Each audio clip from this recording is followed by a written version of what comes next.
Tunisia Bene House vous offre cette émission.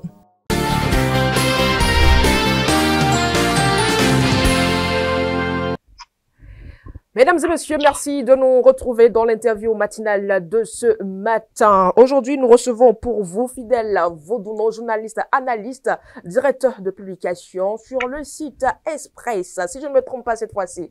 Fidèle Vaudounon, bien le bonjour.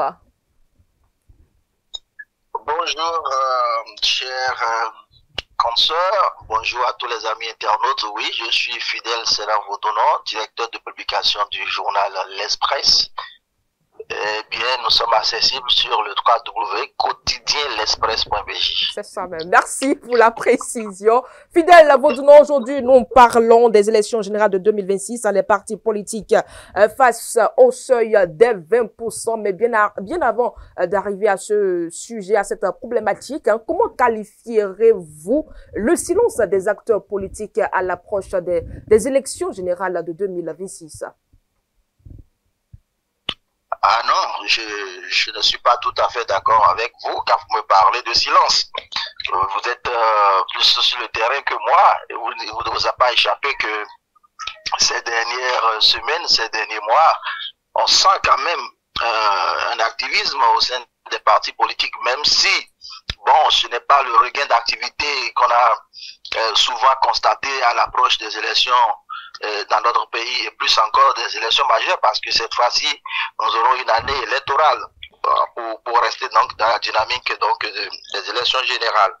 Cela dit, je pense pour ma part que non, il n'y a pas de silence puisque pas plus tard que hier, avant-hier, moi j'ai noté des mouvements sur le terrain dans la 19e circonscription électorale au sein donc d'un parti de la mouvance présidentielle et j'ai la chance, je vais dire, tous les matins et tous les soirs de passer devant le siège d'un parti de l'opposition très bien connu, la première formation politique de l'opposition d'ailleurs, où il y a toujours de mouvements, où il y a toujours de rassemblements qui s'observent. Donc je ne dirais pas comme vous qu'il n'y a pas vraiment de mouvement et qu'il y aurait un silence. Non, le silence est apparent et je pense sincèrement que les gens travaillent.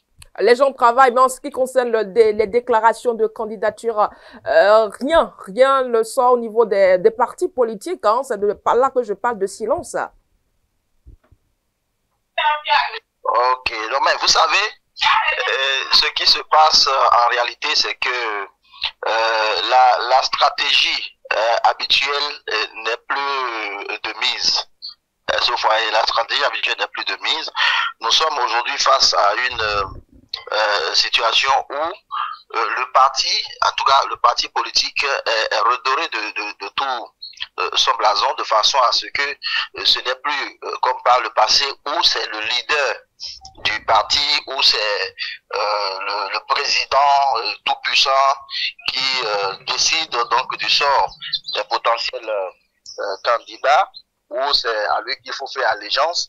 Donc aujourd'hui il est question, même si ce n'est pas des primaires, c'est pas standard, il y a quand même une sorte de primaire au sein des formations politiques qui permettent donc aux uns aux autres de déposer déjà leur dossier et d'attendre maintenant que les structures ou les commissions ou les comités qui sont mis en place pour étudier donc ces dossiers et voir le profil des potentiels candidats pour telle ou telle élection puissent travailler et faire certainement des propositions à la direction du parti ou à la présidence du parti qui donc justement à faire une première validation ou une seconde validation. Je ne sais pas quoi, j'essaie de me mettre un peu dans la peau des responsables de ces formations politiques-là. Donc, vous voyez, il y a une forme d'organisation plus structurée au sein donc de nos partis aujourd'hui, à l'avènement donc de la réforme du système partisan, et qui permet aujourd'hui d'assister véritablement à l'exercice de la démocratie au sein de ces formations politiques, où ce ne sont plus des hommes qui sont forts,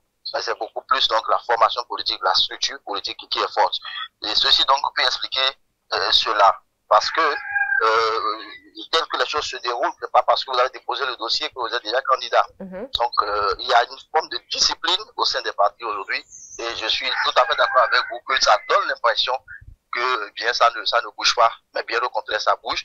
Vous le savez mieux que moi, vous avez certainement des amis qui sont potentiellement candidats et qui sont déjà en train de courir dans tous les sens pour réunir les pièces. À moins que vous soyez l'un des candidats. Donc, pardon? À moins que vous soyez un candidat. Non, moi je ne suis pas candidat, je suis journaliste. Et pour le moment, je ne suis pas encore engagé dans cette dynamique, dans cette logique-là. Mais nous connaissons des gens, nous avons des amis, nous avons des proches qui sont dans cette dynamique et nous les voyons s'affairer déjà depuis quelques semaines pour préparer et déposer les dossiers en attendant donc que la décision sorte donc au niveau donc des instances supérieures de différentes formations politiques. Alors fidèle Sénat Vodounon, quel parti, à votre avis, hein, je dis bien à votre avis, sont aujourd'hui en position de franchir le seuil de 20% sans difficulté? C'est une question piège, mais c'est encore une question banale selon moi. Parce que vous savez quoi? Moi j'ai eu comme l'impression, et je crois vous l'avoir déjà dit une fois sur votre plateau, que eh bien, cette loi-là a été en quelque sorte taillée à la mesure, me semble-t-il, donc du principal parti d'opposition aujourd'hui, les démocrates.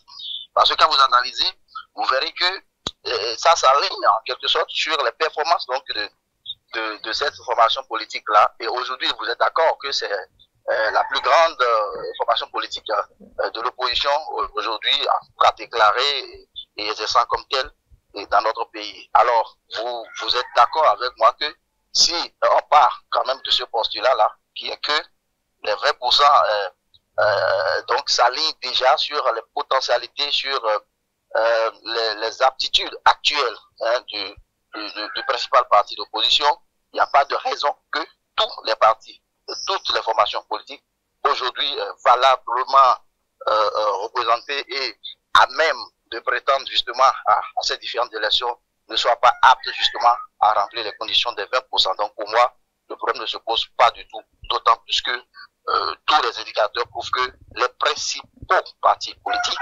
aujourd'hui en présence sont à même donc de s'offrir justement ces 20%. Alors les trois formations politiques sont en mesure d'avoir les 20% au plan national. Ah oui. Me semble-t-il. Me semble-t-il. Quand on regarde le progressiste, le renouveau, quand on regarde le bloc républicain, quand on regarde les démocrates, nous pensons que quand on regarde, même de façon mathématique, on n'a pas besoin de se casser la tête. De façon mathématique, c'est bien visible, c'est bien palpable que eh bien, ces partis-là peuvent bien s'en sortir si ils essayent donc de travailler à vraiment mobiliser leur base et à vraiment se donner les moyens de leur politique. En revanche, je crois que la loi a laissé quand même une certaine ouverture, une certaine possibilité. Les accords de législature, les accords enfin les accords politiques, eh bien toutes ces possibilités-là permettent dans un cas comme dans un autre de créer des ouvertures pour permettre donc au cas où le parti en lui seul ne pourrait pas prétendre donc à ce pourcentage de signer ces accords-là et de pouvoir s'en sortir dans un cas comme dans un autre. Donc il n'y a pas de quoi se prendre la tête, hein, selon moi. Alors, fidèle Vodounon, hein, le seuil où les dispositions prévues par le code électoral là, sont qualifiées de chrysogènes par l'opposition. Mais que pensez-vous du silence ou de la faible contestation de certaines formations politiques vis-à-vis de ce seuil, surtout les petites formations politiques? Vous savez, les petites formations politiques ont tort d'autant plus que tout le monde a convenu dans ce pays, hein, des plus anciens aux plus jeunes. Les éléments sont là. Vous en conviendrez qu'il fallait justement cette fameuse réforme du système partisan afin de n'avoir affaire qu'aux grandes formations politiques dans notre pays. Je pense qu'il y a de très grandes figures politiques de notre pays qui ont surtout même qui n'en est pas plus de 2. Aujourd'hui, nous en sommes au moins à 3. Et je pense que ce n'est pas rien. Cela ne voudrait pas dire que les autres formations politiques que vous qualifiez de petites n'ont pas leur droit de citer. Ils ont la possibilité de se fondre justement dans ces grands partis-là et de former des courants même au sein de ces partis-là. Je pense que ça participe de la vitalité de notre démocratie, ça participe de la vitalité de notre gouvernance politique de façon générale. Donc, a priori, ils n'ont pas les responsables au niveau donc de ces partis de petite envergure, ils n'ont pas à s'en plaindre, d'autant plus qu'ils ont la possibilité de s'aligner derrière les grandes formations en fonction bien évidemment de leur idéologie, en fonction bien évidemment de leur vision de la gestion politique dans notre pays. Et donc, je ne vois pas la pertinence donc de leur protestation si les grandes formations, à même de remettre la chose en cause, sont déjà d'accord. Cela dit, c'est de bonne guerre qu'ils puissent quand même s'exprimer. Mais s'ils ne le font pas, si ces responsables au niveau de ces partis dits petits ne le font pas, c'est que certainement ils n'ont pas de la matière pour le faire. Mais le champ reste tout de même ouvert pour tout le monde, d'autant plus que la liberté d'opiner n'est pas encore chose exclusive dans notre pays, donc le problème ne se pose pas pour autant. Et parlant toujours des élections, faut-il craindre un taux élevé d'abstention si les électeurs sentent que l'alternative est verrouillée par ou semble être verrouillée par le seuil? Taux de participation, on n'allons pas mettre la charrue avant les bœufs, hein. Mais ce que moi je note déjà est que aujourd'hui, plus que par le passé, avec le niveau donc de militantisme et tous les atouts qui sont aujourd'hui mis en jeu, il est difficile aujourd'hui de prétendre à cette éventualité-là. Parce que vous voyez, les candidatures aujourd'hui, je vous ai dit tout à l'heure, sont portées non plus par un individu à la tête d'un parti, mais par le parti. Et donc, dans ces conditions, vous êtes d'accord que pour prétendre, par exemple, à être candidat, il faut forcément quand même travailler dans son entourage, avoir un certain nombre de militants favorables justement au choix de sa personne. Parce que dans tous les cas, les responsables ne vont pas opérer des choix judicieux sans s'en remettre, enfin, consulter la base. Et cette base-là, c'est quand même les militants qui sont à cette base-là. Donc, il n'est pas envisageable qu'on parle donc de désamour parce que leur semblerait que tel ou tel se serait accaparé du champ politique. Non, le champ politique reste ouvert. Et le grand privilège pour le dernier militant, c'est de pouvoir justement exprimer son vote, exprimer son opinion, exprimer sa position à travers justement le geste donc du bulletin dans l'urne. Donc, je pense que le Béninois ne se permettrait pas justement ça dans le contexte actuel où nous allons vers de gros challenges et personne ne voudrait donc être du reste.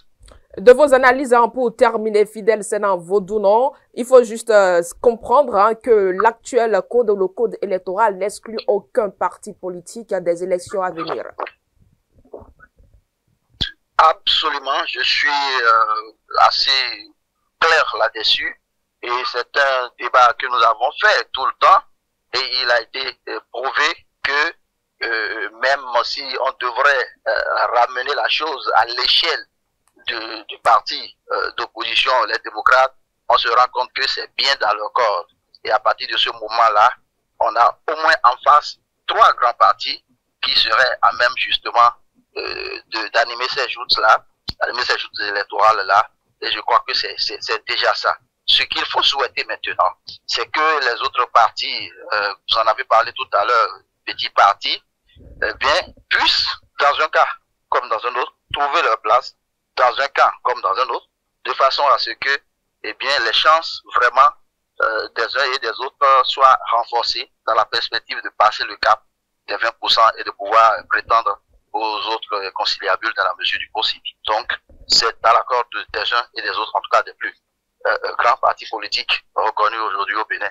Et je pense que la fête aura lieu. Merci à vous, Fidèle Sénan Vodounon. Je ne peux que vous remercier pour votre disponibilité et très bonne journée à vous. Merci, c'est un plaisir et bonne suite à vous.